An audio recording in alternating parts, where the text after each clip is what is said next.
am talking now to the guy who had to fill Dina Poule's extremely expensive shoes. It's Minister of Communications, Yunus Carrim. Hey, what's up, guy? I'm well, thanks. Good evening to you and to whoever is watching. The few that watch you these all days, four I'm of us. sure. Yeah, all four listeners. You have Though more I can't facial think hair. why you won the Emmy Award, but anyway, congratulations. Yeah, thank you. Well, Congratulations indeed. I don't know why you became a cabinet minister, so we're there. We're there. What is the is? difference between the EFF and the South African Communist Party? Oh, essentially? fundamental differences. We committed to nationalization in the interests of the people, not in the interests of an emerging elite. Yeah. On land, again, we want land, yes, to be expropriated within the constitutional dispensation we currently have. I have constitutional dispensation. Isn't it that the EFF actually has communists? Well, maybe ex-communists and those who pretend to be, but ultimately you have to judge people. Like Blade? Well, Because he's got a $1 million car. He's going to have to sell it now with all this. Well, look, in those days that handbook allowed for that. And now, of course, the Minister of Finance with the government The little support. red handbook. Yes, it's about to come. And yes, we're moving on from that era. Amandla. Yes, indeed. Yeah. If the e-tolls don't work out, will you consider trying to include them in a TV license fee? There is going to be no such thing, as you well know. And yes, people must pay their TV said licenses. that was a yes. That was a yes. No, I'm saying that, in fact, people must, who can afford to, pay their license fees, obviously. Yes. Why does SABC still need bailouts even without TV licenses? Well, here you are. They've paid back the loan that they got from the bank. But will you consider making up costs by making Gareth Cliff and Glenn Lewis get paid less?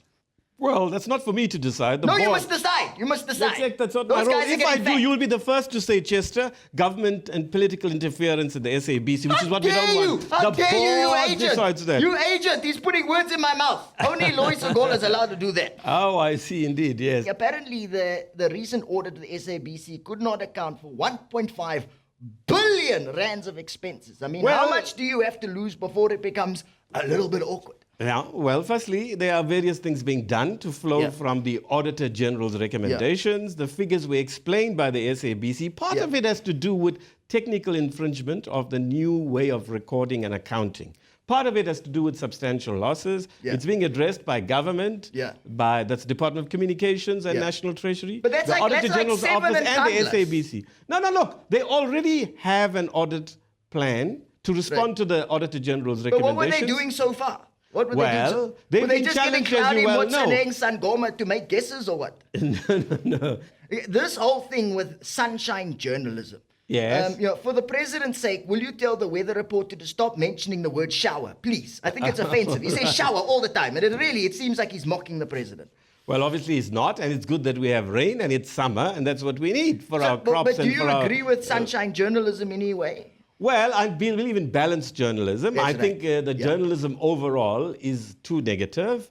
But certainly we would welcome critiques and criticisms. You write that the media can be Afro-pessimists, but how do you stop the SABC from turning into the ANC's lapdog?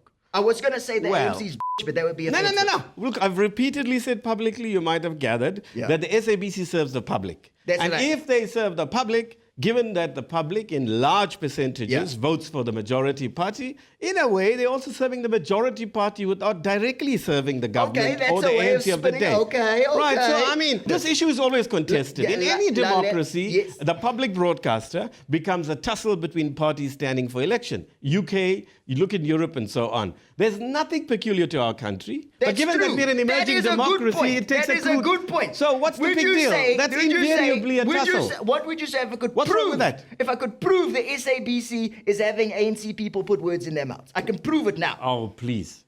Have you heard Moshe from Takalani Sesame? No. Hello, I'm Moshe. You know who that is. That's Blade and Zimande. Oh.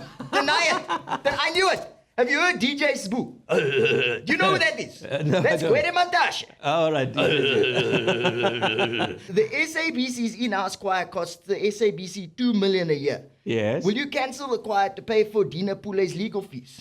Well, her legal fees are managed in terms of the law, and that has nothing to do with the SABC. In respect of the choir, the board makes that decision. You see this guy? He's got answers for days. I'm out of here. Have a nice day, comrade. Thank you indeed. News that moves. ENCA.com.